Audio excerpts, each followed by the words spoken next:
Welcome everybody to this second Founder Institute VIP Networking Summit for October. We're now running these new private networking events regularly twice a month. These are closed to the public, so they're just for you, for meeting others from across the FI Global Network, whether you're an alumni, currently enrolled founder. We might also be joined today by mentors and program directors. If you joined us early, you've already been networking or here in the Air Meet Lounge, which is what we'll be doing most of today. So let's get kind of right to the event kickoff. First, my name is Dustin Betts. I'm a community manager at the Founder Institute. I'm calling in today from Pennsylvania, USA, but FI is a global network, so we're expecting to have founders joining us today from all across the world. Please introduce yourself in the chat. Let us know your name, your company name, your city or the country that you're joining in from today. And then when we go over to the networking portion, we'll have a feel for who's already here. And so, yeah, without further ado, the agenda for today is basically each of these networking summits kicks off with a brief talk in AMA with one featured FI global mentor or entrepreneur in residence. And today we're pleased to be joined by our special guest, Mike Lingle, who's going to give a brief presentation on security tokens and then answer your questions about crypto, blockchain, and startup financing. And then after that, we'll move to part two, which is the open networking. We have an optional worksheet on virtual networking best practices that you can download at bit.ly/VIP or /VIP-networking. We'll drop that link into the chat so you can click it. But basically, there's different options. You can do the one-to-one speed networking, randomly matched, or there's some group video chat tables organized around different topics or geographical locations to network with others from around the world. Yeah, really brief housekeeping note about using AirMeet. It's a really great platform for this networking stuff, but if you're joining from a desktop or a laptop, it works best on Chrome or Firefox. And if you're joining from a mobile device, like a phone or an iPad, you really should use the AirMeet mobile app because you can see some of the presentation portions, but the actual networking stuff won't work for you on a mobile-based browser. So you need to be on the AirMeet app if you're joining via mobile device. And the other thing I just want to mention up front is like our guest is here to answer your questions. So please do not be shy. Once we get started, put them into the chat and we will answer them. So our featured guest, I'm thrilled to introduce Mike Lingle. He's a former software developer who's raised venture capital, started multiple companies. He's had an exit and he's run several accelerator programs. He's currently an entrepreneur in residence at Babson College and Founder Institute.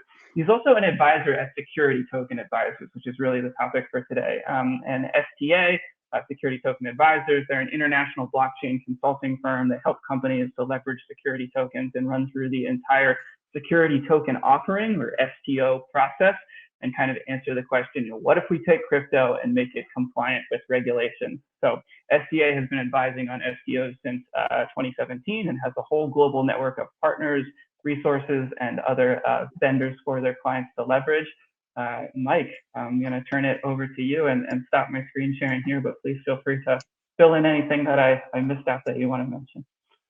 Great. Thank you for the introduction. And it's great to be here. I am a huge fan of Founder Institute, and I do a bunch of mentoring here. I also do a bunch of content development. I lost my voice, so bear with me today.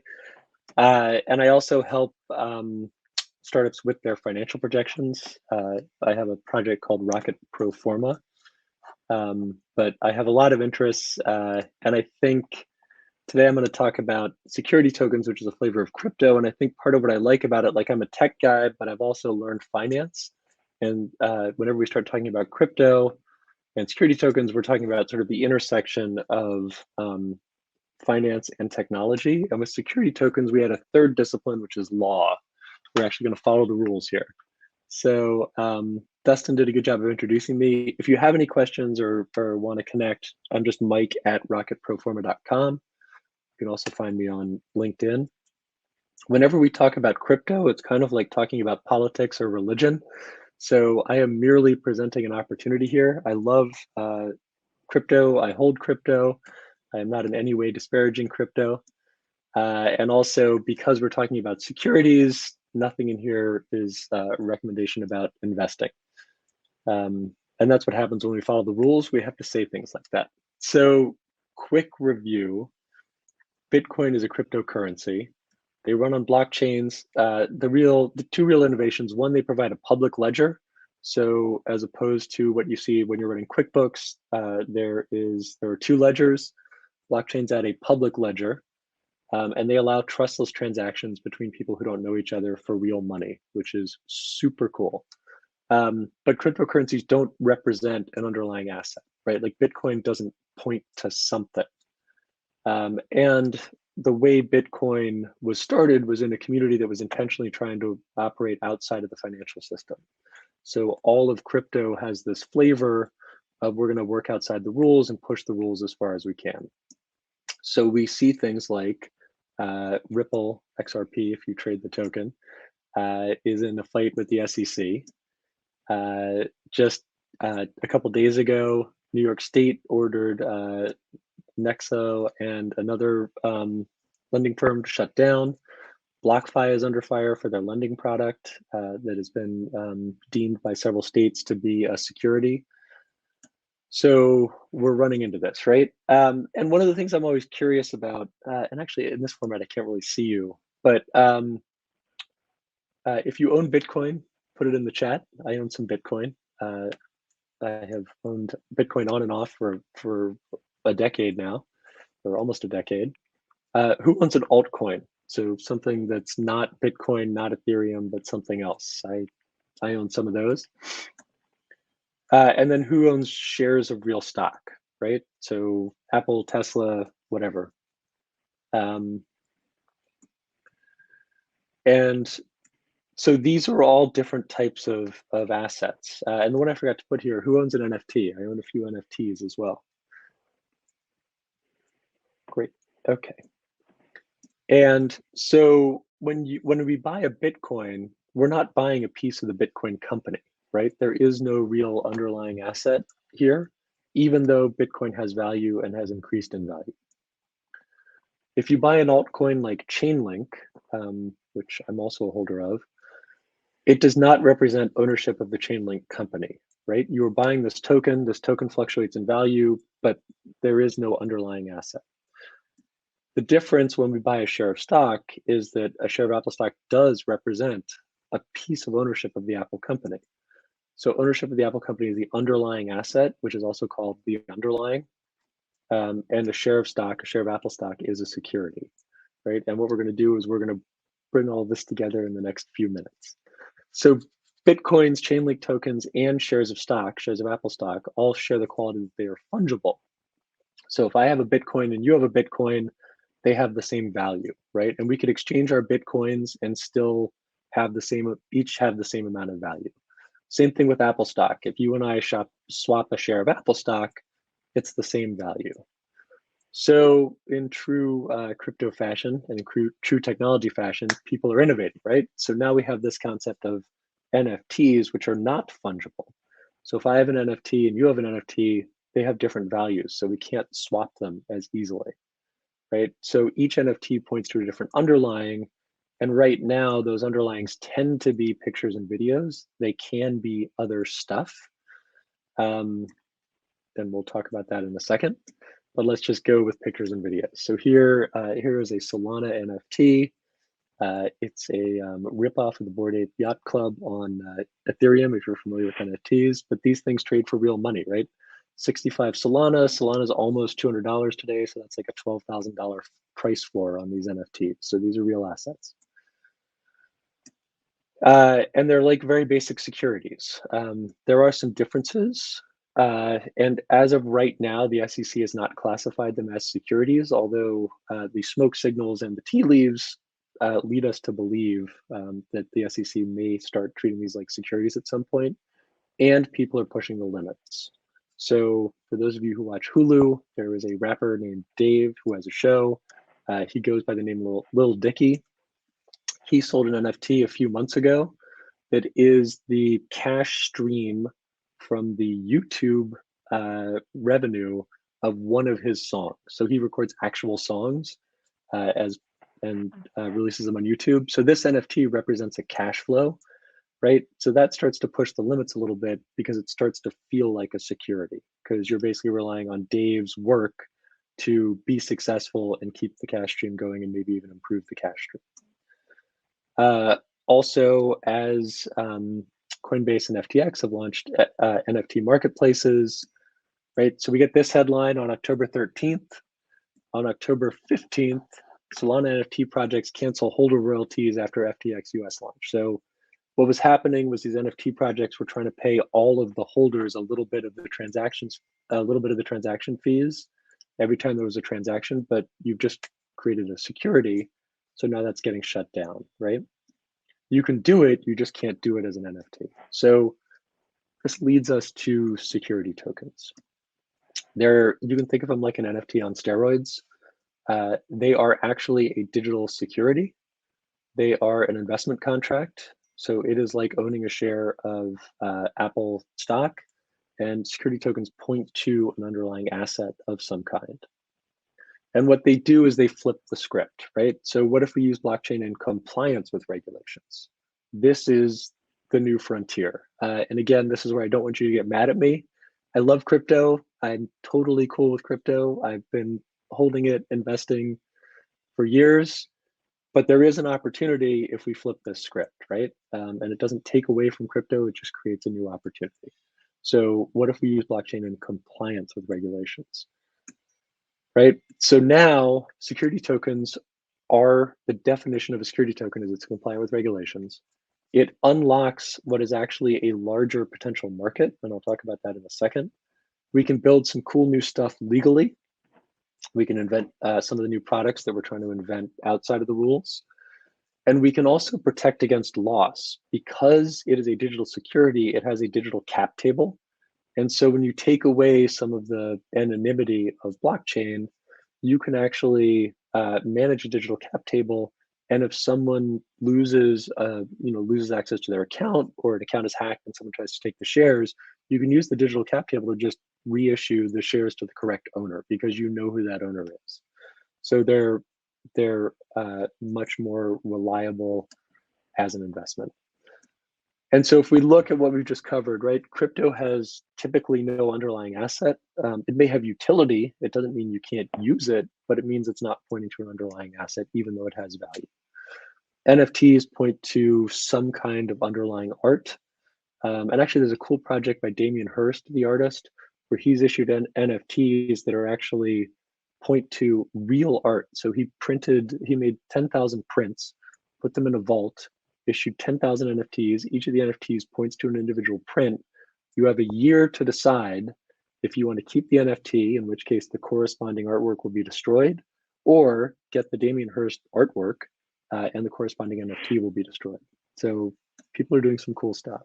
Security tokens can represent anything: stocks, bonds, cash flows. We're seeing a lot of real estate use, art, and with the cash flows, we're talking about legal DeFi, right?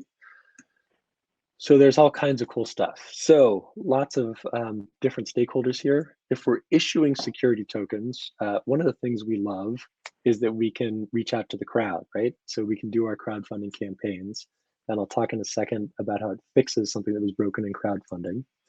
Two is, with the digital cap table, we solve AMC's problem. AMC wants to give free popcorn to shareholders, but when you go to their site, you have to self-attest that you're a shareholder. AMC has no idea who their shareholders are. And we don't realize this because we're trading Robinhood, we're in Robinhood trading stocks on our phones. Cap tables are not digital, right? AMC has no idea who their shareholders are. Why do issuers love security tokens, right? Why do investors, in this title, investors love them because you get earlier liquidity. So if I'm invested in a private deal, I may be able to liquidate my position, sell my position in that private deal earlier than I normally would. So real estate is a big use case where people would normally be, early investors would be locked in for years or decades. They can now more easily sell their shares via tokens. Also with crowdfunding is a little broken right now because people, retail investors, you and I, come into these crowdfunding deals and we don't realize that there's not going to be liquidity for 5 years. So we're stuck with this, we're stuck in this investment. With tokenization, you can start to trade in and out of these deals, which lets the early investors have earlier liquidity, but also gives the rest of us access to these deals that were formerly private. So if we look on some of the security token exchanges, We see real estate, we see a crypto wallet, we see shares of actual overstock.com shares. We see securities of the T0 exchange. On Securitize, which is another security token exchange, we see a lot of VC funds. These are all various startup and VC funds that we normally would not have access to. All right, and regulators like security tokens because A, you have a digital cap table. B, you essentially get a Carfax on every security. So even on OpenSea, I can start to see every transaction that's happened, which is great from a regulatory perspective. And 3, because of the public ledger of the blockchain, right? So OpenSea, if you follow the NFT world, they one of their product managers was caught front running NFTs that were being listed on the front page. He was caught by civilians, right? Civilians started looking on the blockchain, looking at the records, and figured out that he was doing this. And so regulators, now have help on the regulation. Super cool stuff when you start having public ledgers. So we're in the very early stages of the security token market. And so cryptocurrencies are about 2.6 trillion market cap right now.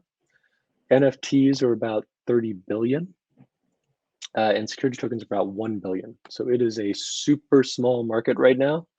But the potential security token market cap, if we can really digitize all equity, all debt, all real estate, all NFTs, all DeFi, right, and invent some new products, it's over $1 quadrillion worth of potential market cap, right? And I'm actually not joking. I look at a lot of startup pitch decks and I don't see quadrillion size market caps very often.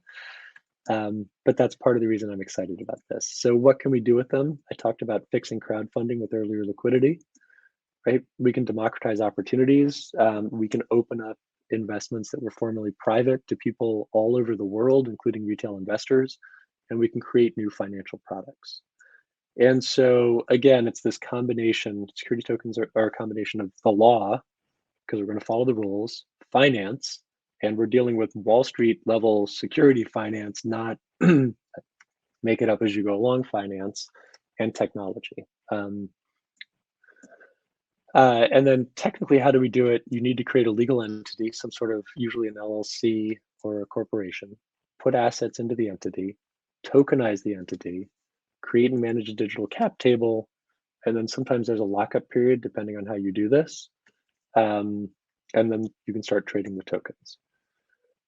Legally, there are exemptions that the SEC offers, like the regulation crowdfunding or Reg A Plus. A company, a crypto wallet called Exodus just did a Reg A Plus and they raised 75 million in a crowdfund, and their token is now trading.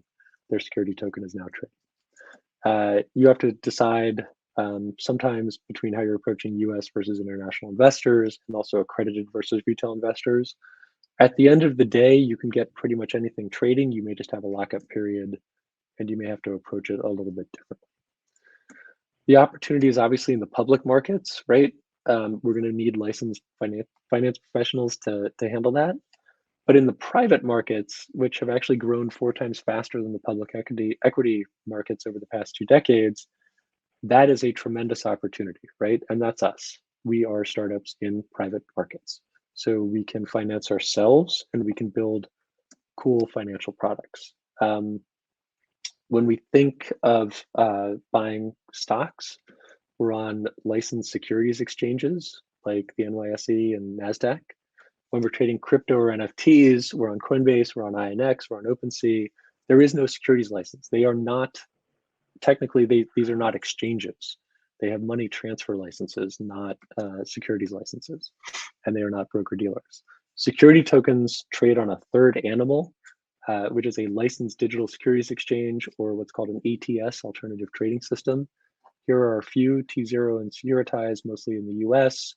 Merge is international. There are others popping up all over the world. Oh, actually, this should be FTX, right? Sorry. Okay, so I know people have questions, so let me pop out of this mode and stop sharing. But that's the quick tour, and I think there's a ton of opportunity. Go ahead. Yeah, Thank you, Mike, for that presentation. That was super comprehensive and just about like the most understandable version of kind of an overview of all of crypto that I've ever heard, like very succinctly. So yeah, thank you for giving that presentation. I know some people ask questions here about if they can, get a copy of this. Yes, we will Yes. send out a recording of this after the fact, so you can take a closer look at some of the detail that Mike went by quickly in the slides. Yeah, we have some audience questions coming in. The first kind of question that I, just wanted to kick it off is like, is there a type of founder or a type of company that you see as best suited to taking advantage of security token offerings? You kind of went through a bunch of different options around equities, debts, real estate, but is there a kind of like company maybe that's best suited to this in the early, as you say, we're like very early adopters here in security? So I think there are two main opportunities. Crowdfunding right now, if you want to crowdfund and then provide this earlier liquidity, it makes your crowdfund more attractive than a standard crowdfund. And actually, if you go to like Republic, one of the crowdfunding sites, they have a section for companies that are going to tokenize, create security tokens of their crowdfunds. And I think the short story is anyone can do that. The long story is there are still some costs associated with that. So it works better. Like if you're doing $1 million and under, it's probably too expensive right now. But if you're doing, on a crowdfund, you can go up to on a Reg CF crowdfund, you can go up to 5 million. That probably makes more sense. And then what Exodus did was they did a $75 million crowdfund. The trick there is they had this amazing business, right? So it's a super valuable, growing business, and they had their own audience, right? So they had lots of people using their wallet, and so that brings the audience. We're doing a tokenized offering with one of our groups called Security Token Market, and we also launched into our audience and subscribed $1 million within the first 13 hours or something. So bring your own audience if you want to do one of these. Yeah. So we have some questions here. And actually, sorry, let me say one more thing. I think the other opportunity is building financial products. So if you want to do things that are securities, if you want to do DeFi that is securities, security tokens are the place to do it. Okay, perfect. So first question here from the audience is from Jason. He asks, if you have a company that has issued shares and security tokens, how do you value the company? Yes, does issuing the security tokens dilute the other shareholders? So can you have like this split? It sounds like where he's talking about, like there's already stock out there, but then you go and do a crowdfund after that. Does that work across multiple rounds or not so much? You could do something like that. I mean, you need to talk to a lawyer because I am not a securities lawyer. But theoretically, each round of a company's fundraising is different anyway. So I think it's okay to have a different structure. That being said, you may want to, and you can tokenize only certain batches of stock. So you could do that, or there's probably a way to reach back and give early investors a way to tokenize if you wanted to take that approach. But I'm not a lawyer. Jason also has another question here. I think you touched on this just really briefly. A general cost figure. What is the general cost to crowdfund with security tokens? It depends on who you talk to. Like we talked to Republic for security token market, and they were looking for 6% of the raise in cash plus 6% in tokens, right? Which we felt was really expensive. We ended up going with Securitize, and we're the first tokenized crowdfund on Securitize, and they offered us a much better deal. Got it. Okay, I'm just going to keep going because our audience has questions here. So plus, some of these plus are not you have to like pay. Plus, you have to pay your lawyers, right? So there are some expenses just around. Yeah. Right. Yeah, the legal expenses are separate from the actual tokenization cost. Question here from Vincent. He says, we considered putting phantom stock in a revenue share agreement on the blockchain to make them tradable. So I guess the revenue share part, that sort of makes sense to me. He said, would it be possible to do this through NFTs? Would it be possible to pool liabilities to create a token that can be exchanged? Just read that more or less word for word. I don't know. Yeah, so the short answer is probably. And really, if you think about company shares, and we sort of had this theoretical conversation, but I haven't seen anyone do it yet. If you think about a class of shares, right? So you have common stock in the company. Each individual employee's vesting schedule is essentially an NFT, right? That is a smart contract that unlocks a certain percentage of equity at certain milestones, right? And the percentage that they are granted and their timeline are both parameters of the NFT. So theoretically possible. I haven't seen anyone do it yet. Great. Okay, question from Chetan is and actually, let me just about say, it's probably easier right now. And again, I'm not a lawyer. It's probably easier to give people, and what we see a lot is people start these tokenizations as regular deals. So you do a funding round, regular fundraise, you grant options to employees, regular options, and then in the future, you give people the right to convert to tokens. So after a 6-month or a 1-year lockup, the investors who are holding shares and the employees who have vested their options and are willing to pay to own the stock, they can then convert at a later date. We're seeing a lot of that versus trying to get into the complexity of the tokens right off the bat. Yeah, that makes sense. There's a couple of questions about real estate specifically. So Daniel asks, what do you think would make a successful company that tokenizes real estate? Somebody else asks, is it possible to partially tokenize real estate assets like an apartment, for instance? Just thoughts on real estate and where that's at right now in this realm. Yes. Okay. So so a couple things. Actually, this site just locked down, but realty.co has been tokenizing Section 8 housing, which is genius because basically they're small deals. So it's like $100,000 building. They tokenize it. They guarantee whatever 10% income stream. And Section 8 is the rents are guaranteed by the government. So they essentially built in their own insurance into this thing, and they are tokenizing these things. They tokenize like 100 of these things. They sell out immediately. The tokens trade at a premium. They just keep cranking them out. So we're seeing some companies start portals like this. And then also, let me just grab, we're also seeing a deal in Miami. We're based in Miami, which has become like a crypto hub. So Realty is right up the road. And then we are seeing, so there's another company here that is tokenizing a property here in Miami called the Thesis Miami. So it's a multi-use property. Again, they're doing it as a regular deal to begin with. So they're recapitalizing 75 million. Half of that is coming from private placement from accredited investors. Half of that they're doing on an accredited investor real estate crowdfunding site called CrowdStreet, partially to increase the number of owners, the number of people on the cap table. After a 6-month lockup, you have the ability, so it's a regular fundraise.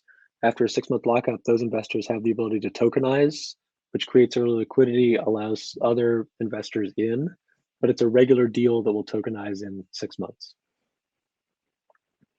Perfect. Yeah, super interesting. Yeah, especially the Section 8 housing one, like you said, it kind of has this built-in insurance for it with the government. It's smart. It's so smart. Yeah. So and it's a lot weird of opportunities out okay. there. Yeah, and real estate is usually the last to adopt something new and fun, right? Like they're like the last tech adoption. In this case, they're the first because all of real estate is about raising money from investors, and all investors want earlier liquidity. So it's become a big deal in the real estate industry. Yeah, one question here from Chetan. I think you mentioned both LLCs and C corps, but he said, what's the most popular corporation structure that you're seeing in the U.S. for security token offerings? LLCs tend to be a structure that people use a lot. And a lot of times people will create special purpose vehicles that point to the LLC so that they can have a bunch of crowdfunded investors as one entity on their startup cap table. Versus like if you crowdfund from 1,000 people, you don't actually want 1,000 people on your cap table. You just want one shareholder, which is the LLC special purpose vehicle. And that points to the 1,000 shareholders.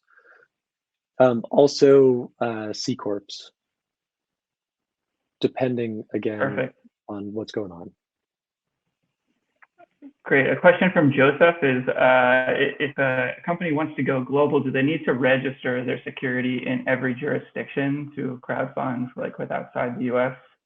It depends on what you're doing. So the Reg CF, the regulation crowdfunding, offers two ceilings. There's $1 million ceiling and a $5 million ceiling if you do a little bit more financial reporting.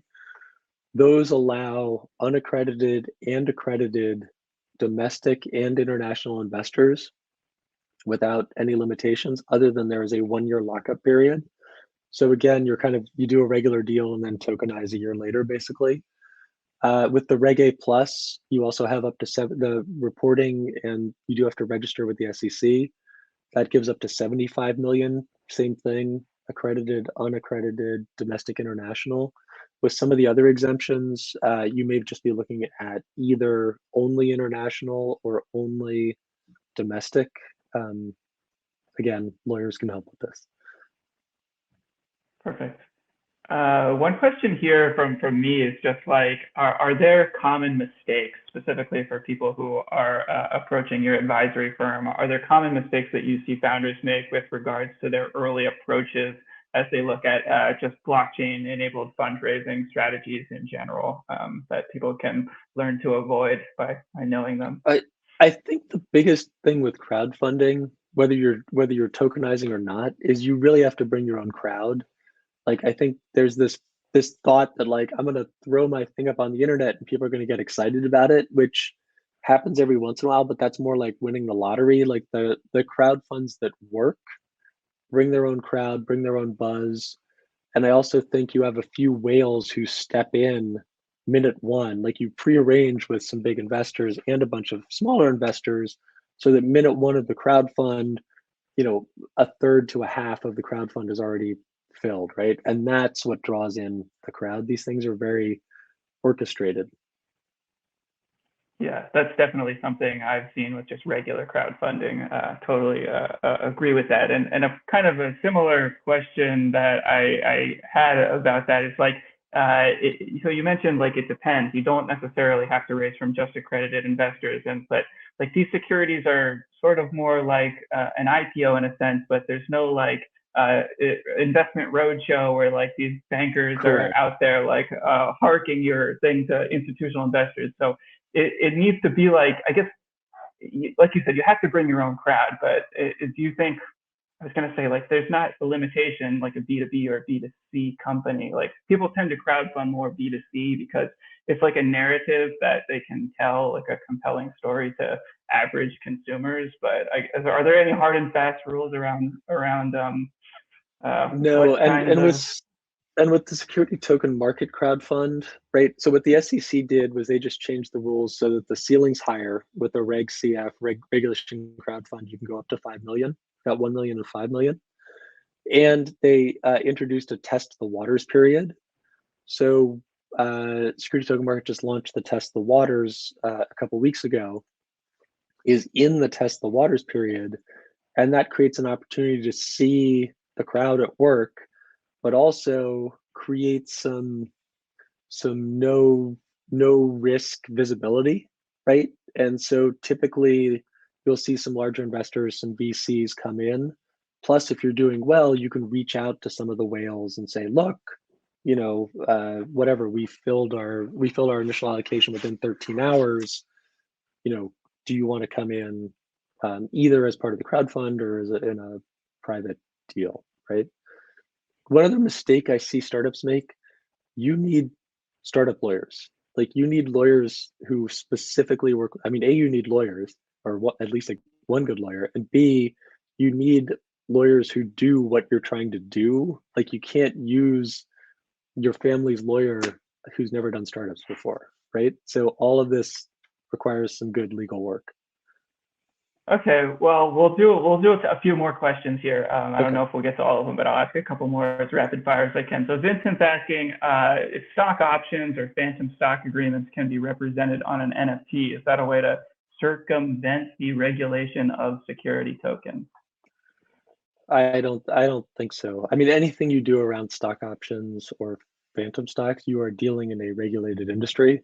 And I don't think you actually want to circumvent the regulations. What happens when you circumvent the regulations? If the SEC decides they care, they can force you to return all the money you've ever raised to all of the investors, right? So I don't know what goal you're trying to accomplish, but it's probably not worth the risk. And I mean, all startup stock options are regulated anyway, so why would you want to create a product that's not regulated? Yeah, yeah. The whole point of this is kind of not to circumnavigate regulation, specifically around security tokens. So yeah. So Steve is asking, if you look at current NFT platforms like NBA's Top Shot, a lot of these tokens are purchased with the intention of future value increase, which will likely be considered a security. So he says, how will these platforms get around that regulation, or are they going to all have to go the STO route eventually because of this like speculation? I think eventually they're going to have to go the STO route, especially these ones that want to do this sort of multi-level marketing revenue share where all the holders participate as like a financial entity. Like you're in all of this stuff, you are actually talking about securities. And, you know, especially with the front running that was happening in OpenSea, there's just a lot of, there are just a lot of reasons the SEC is going to care, and there's a lot of money moving around right now. Muhammad, thank you for pointing out the broken link. I just posted a link to the hiring plan article that does not have a broken link, and I will fix that on LinkedIn. Thank you. Cool, awesome. Well, I think I got to all the audience questions that we had queued here. This has been super interesting, Mike. I think I really appreciate, you know, not just the introduction basically that came before we really got into the meat of the STO, because I think for a lot of people who I'm not exactly a zero coiner now, because at least one of my robo advisors has allowed me to differentiate, but I don't actually hold like any in a personal wallet. So for somebody like me who's been hearing a lot about this for a long time, I think you just gave a wonderful kind of overview to the whole crypto space for those like me who are coming from a bit outside of it. So yeah, just want to say thank you for that. That's great. Here I will. And I think there's going to be so much fun stuff built that doesn't. I mean, part of the cool thing here is like, yes, we can replicate all of the financial products out there, but as we're seeing in DeFi, we can start to build some stuff that doesn't exist yet. And I think that's always my favorite part of tech is like, what's the new stuff that we haven't seen yet? Yeah, me too. We didn't really get into this, but tokenization of other assets. I kind of talked to you in a brief email exchange or something about this notion of like farming basically and selling single season farm shares, that there would be some kind of revenue sharing involved with that. So yeah, I kind of think like, yeah, we're early stages. Like you said, it's only like what'd you say, $1 billion market value now, but possibly up to a quadrillion dollar total. Yeah. So yeah, it's very early days. Okay, well, we're getting ready to switch to part 2 now, which is our kind of open networking session. So just quick reminder for using AirMeet, if you're on a desktop or laptop, we recommend you use Chrome or Firefox as your browser, or if you're on a mobile device, we recommend you use the AirMeet mobile app. Please try to be respectful of everybody's time in the group networking tables. Be brief with your introductions and take turns speaking and asking questions. If you meet somebody, pro tip that you do want to connect with further, make sure to search their name under the attendees tab and send them a direct message, so you either exchange, you know, social links or contact information so that you don't lose each other after you make that new connection. And yeah, last slide is just to have fun. Yeah, we're really excited and happy to be hosting these private events exclusively for our FI Worldwide Network, and hope that you'll enjoy the time after here to connect with others. And I will be out there and see everybody in the lounge. I want to say thank you again before we end this opening session to our featured guest speaker, Mike Lingle, for the great presentation. Thanks, everyone.